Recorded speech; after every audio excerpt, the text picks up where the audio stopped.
लोकशाहीचा बुलंद आवाज, रिपब्लिकन वार्ता, महाराष्ट्र।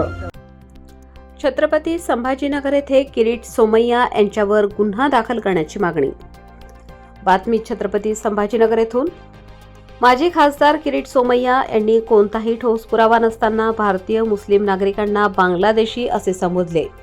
हे विधान पूर्णपणे बिनबुडाचे असून समाजात तिरस्कार, अविश्वास व द्वेष निर्माण करण्याच्या हेतूने करण्यात आले असल्याचा आरोप करत जनहित संघटनेच्या पदाधिकाऱ्यांनी सोमय्या यांच्यावर गुन्हा दाखल करण्याची मागणी केली आहे।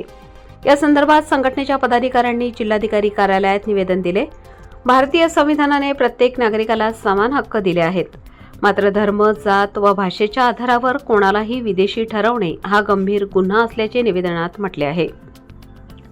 सोमय्या यांनी आतापर्यंत किती मुस्लिमांचे विदेशी दस्तऐवज गोळा केले व कोणते पुरावे त्यांच्या जवळ आहेत हे सादर करावे, अन्यथा त्यांच्या विरोधात कायदेशीर कारवाई व्हावी अशी मागणी संघटनेकडून करण्यात आली आहे।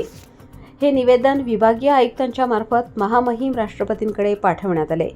संस्थापक अध्यक्ष मोहम्मद जाकीर अब्दुल कादर, महाराष्ट्र अध्यक्ष सय्यद शब्बीर, प्रवक्ता सय्यद लायकोद्दीन, उपाध्यक्ष जावेद पठाण, जिल्हाध्यक्ष योगेश थोरात, तालुकाध्यक्ष अमजद पठाण, शहराध्यक्ष शेख इम्रान, नीता भालेराव, युनुस पटेल, अतिक पटेल, मुन्ना सरकार, ताबिश कादरी आदींच्या स्वाक्षऱ्या निवेदनावर आहेत।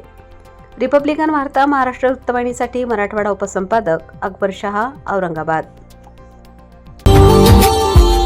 Subscribe now and press the bell icon. Never miss an update.